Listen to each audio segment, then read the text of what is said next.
You're listening to a Frequency Podcast Network production. The issue of international students learning at Canadian schools is complex, with a lot of stakeholders and a lot of nuance. However, there are a few aspects to it that are very simple. First, the number of international students that Canada admits annually has surged by incredible amounts in recent years. Second, those students pay a ton of money to study here, and they don't always get what they're paying for. Finally, all of those students, as many as 1 million of them in Canada right now, need somewhere to live. Now, everyone can and does debate the merits of the for-profit international student model, but those are the facts. And over the past year, momentum had been building for the federal government staring down the barrel of a worsening housing crisis and terrible polls to do something, to take action. On Monday, they did. We are setting a national application intake cap for a period of 2 years. For 2024, the cap is expected to result in approximately 364,000 approved study permits, a decrease of 35%. Today, we will explain the trickier aspects of the international student issue and why the federal government finally made a move here. How much will the government's new cap help? And how quickly? Was this really the best way to achieve the desired result? And how did we get to the point where such drastic, blunt action was necessary in the first place? I'm Jordan Heath-Rawlings. This is The Big Story. Laura Dhillon Kane is the Ottawa bureau chief for Bloomberg News. Back in the fall, she discussed with us if the government would move to cap student visas. And Laura, here we are. They have. They have, and I recall back in the fall, I was much more skeptical that they would take that step. And I think it was because they were trying to work through some discussions they were having with provinces about this issue, and they were hoping that they wouldn't have to take this step. They wanted provinces to set higher standards for designated learning institutes. Those discussions seem to have not really gone the way that they had hoped. In many ways, they have presented this kind of a cap as a last resort. Back in the fall, Mark Miller was describing this as a step he didn't want to take, as sort of a blunt instrument, rather than sort of the fine-tuning of the program that they would have preferred, as the numbers have skyrocketed and placed additional strain on the housing market in Canada. So here we are. It's basically the start of a new year. The Liberals are at their cabinet retreat. And the immigration minister wanted to send a strong message that he is acting on this issue. Right. And get that out there to Canadians, but also to the provinces, colleges, and universities. In a moment, we'll get into the specifics of this announcement and what it means. But first, just for context, I was having a conversation about the international student issue last week, and somebody used the phrase strip mall diplomas. Can you kind of explain what they mean in the context around that? Yes. So much of the explosive growth that we've seen in foreign student numbers has been at colleges, not universities like the very highly regarded universities, Toronto and McGill, UBC. Though they do bring in large numbers of foreign students, the most explosive growth has been at colleges and primarily in Ontario. And that actually does largely mean public colleges. So I want to explain something that I think is not always well understood. The drastic growth has largely happened at public colleges that are partnering with private colleges to kind of create satellite campuses all over the province, primarily in Ontario, though there are, large numbers growing in other provinces as well. And so these satellite campuses allow these public colleges that are maybe located in further flung parts of Ontario to draw large numbers of foreign students to areas like Brampton, Kitchener, communities where there's already some base for the Indian diaspora in particular and foreign students. Right. So they bring the students there. They learn at these private colleges, but they learn the public school's curriculum. That allows them to earn the public school's diploma, and therefore they're eligible for a postgraduate work permit. And that's really crucial because The postgraduate work permit allows you to get Canadian work experience and eventually apply for permanent residency. So sort of the top 10 schools that have seen the most explosive growth in foreign students, 9 of 10 are generally public colleges in Ontario that have set up these satellite campuses in strip malls, in temporary buildings. Mark Miller described today students attending schools above a massage parlor so that they can eventually become an Uber driver. Right. So these diplomas are not helpful to them in terms of actual labor market outcomes, but they at least allow them to get a foot in the door, to get some Canadian work experience on the path to permanent residency. You mentioned massive growth. How many international students have we been taking on, and how has that trended over the past number of years to get us to where we are today? The growth is extraordinary. So we more than tripled our numbers of foreign student permit holders in the country over 10 years. So essentially in 2013, it was about 300,000. Last year, we ended up over 1 million. Wow. And that number really ramped up sort of post-pandemic even. So even in the last few years, we've seen extraordinary increases. And it's just in this unchecked area of our immigration system where there's been no overall cap on foreign student numbers. It's not as though the federal government has just been rubber stamping every single visa approval that comes through, but the approval rate's generally around 50 to 60%. So as long as colleges keep putting forward more applications, the same portion gets approved. Mm-hmm. So the numbers keep going up. So from 300,000 up to over 1 million in 6-7 years, what is the new cap? What was announced today? So today, a cap was announced that will limit the number of new visas approved this year to about 360,000. It's a 35% decrease from how many visas were actually approved last year. So essentially, there are 1 million foreign student permit holders in the country right now. Visas are given on a 3-year basis. So if 360,000 are approved this year, that number will increase to 1.36 million. Okay. And the devil will also be in the details in terms of how it's worked out among provinces. So the immigration minister announced today that it's going to be distributed fairly among provinces based on their population. So some provinces that have seen huge increases, particularly Ontario, in the foreign student population will see a significant decrease as a result. Because now they're just only going to get enough permits to sort of account for their population. That means, as Canada's most populous province, they'll still get the most, but it'll be way less than the current allocation. I mean, currently, more than half of those 1 million are in Ontario. And it'll also be up to provinces to kind of allocate the permits that they do receive. So that adds extra incentive on provinces to actually select and prioritize those higher quality institutions for those visas. There's been a lot of debate, I was going to say recently, but I mean going back to before the last time where we spoke to you in the fall about the impact of international students specifically on things like the housing market and the labor market. And I guess my question is, what do we actually know by now in terms of the impact of these 1 million plus international students last year? What can we actually say for sure? Well, we do know that the rate of temporary immigrants has been rising much faster than that of permanent residents. And it's important to make that distinction. So the federal government sets an annual cap for permanent residents, and last year was about 500,000. Meanwhile, the number of temporary residents increased by about 800,000 at least in sort of the 12-month period leading to October 1st. We don't yet have the fourth quarter statistics for that. So that pushed our population growth rate to 3.2%. That's one of the fastest rates in the world.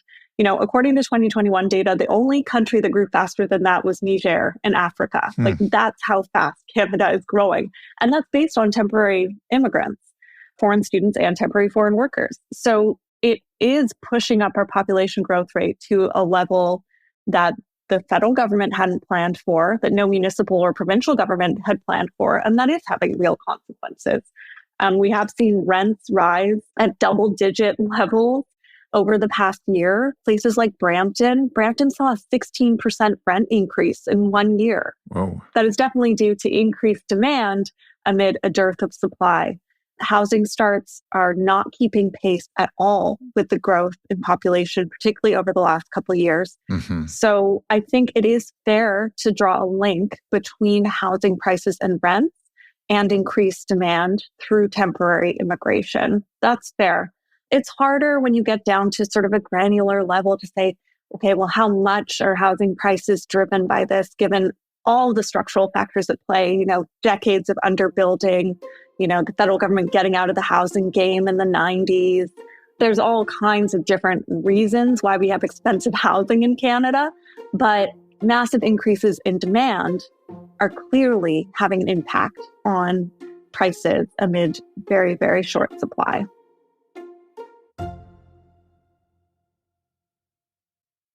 So far, we've talked about the impact of this move and the impact of the international student movement in general on Canadians and on Canadian cities. But maybe explain from the point of view of an international student or a hopeful international student why a cap like this might be necessary. Yeah, it's interesting to think about because you might think, it would be disappointing to a lot of prospective international students in countries around the world looking to Canada going, wait, what's going on that, they're going to permit fewer of us to attend next year. But I think we have found that there are large numbers of international students in Canada who have not gotten the experience they promised. It made headlines when a Brampton food bank banned international students because the demand was too high. Mm-hmm. International students were coming here and being absolutely shocked by the cost of housing, the cost of food, cost of transportation, and they were paying, as much as 5 times what Canadians were paying for the same education. And in many cases, they were getting an education that was subpar, did not match up with labor market need, and they were finding, Statistics Canada has shown that international student graduates make less than their Canadian counterparts on average for at least the first 5 years after graduation. Right. It has been an exploitative system for a lot of Indian families, and it is primarily India. It is the rise of the global middle class in general, but largely India. The number of Indian students in Canada has increased tenfold over the past decade. They are driving the massive growth. And there are recruiters working in India or colleges based here who are drawing in huge numbers of students on the promise of eventual permanent residency in Canada, but also a decent education. People do take out loans to come to Canada to pay for tuition, to pay for housing, or they, might mortgage their property. They might dip deep into savings. This is a huge gamble for a lot of families abroad, mm-hmm. To pick sort of one child of theirs who they have high hopes for to get them to Canada by any means, and for them to come here and not receive a quality education, to struggle with the cost of living, and then maybe to wind up going home anyway. That's not good for Canada's reputation. Right. And that's not good for our efforts to attract immigrants who are going to contribute to our society and be happy living here. The last part of this equation I'll ask you about is the schools themselves. And for sure, strip mall campuses are going to be targeted by this. But lots of other more reputable schools, I'm sure, will feel it. And I've read stories in the past about the amount of total revenue that international students can make up for some of Canada's biggest universities. What's going to happen there? Yes, I think that's a really important question because international student numbers have exploded as, funding from provinces has dwindled. It has not kept pace with inflation in most provinces. In Ontario, in particular, the share of funding that has been given to universities and colleges has declined. Ontario also has had a tuition freeze in place for Canadian students for about 3 years. And universities and colleges, public colleges, which are setting up those strip mall campuses, in some cases, they're trying to turn a big profit, but in other cases, they're just trying to keep operating. International students are paying the price so that Canadian students can have a more affordable education. Mm-hmm. And so this is going to impact them. I think part of the federal government's calculus here is trying to pressure provinces to step up in terms of funding. That has been something that Mark Miller has pointed to several times, that provinces are underfunding universities, and this is the consequence. So he has been speaking with Ontario and British Columbia. He said today those talks have been productive. We'll see where they go. But I do think they want to see Premier Doug Ford's government increase that funding for colleges and universities so that they don't have to rely so much on foreign students to make up the gap. I know just announced policy is always tricky to parse, but what else in here stands out to you as something that could make an impact one way or another on international students, on the housing issue, on which schools survive and don't, and all that stuff? Well, so I know I got a little bit in the weeds with discussing sort of these public-private partnerships, but they are so important because these partnerships between public colleges and private institutions have allowed foreign students to attend private schools but receive diplomas that bear the public college's name. And that has in turn allowed them to get a postgraduate work permit. And that has been thought to be a sort of a crucial pathway to permanent residency. You get a postgraduate work permit, you get Canadian work experience, then you can put that on your application for permanent residency. And today, Mark Miller announced that those private-public partnerships will no longer be eligible for postgraduate work permits. I think that right off the bat is going to see a massive decline in enrollment at those colleges.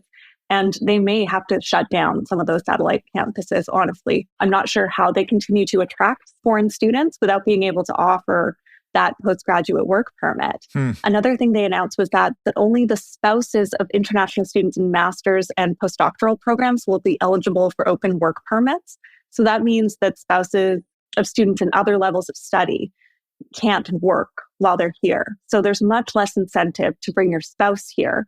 And so both of those measures sort of really reducing the amount that people can work here in addition to study is, I think, going to really make going to one of these colleges in Ontario way less attractive for a foreign student.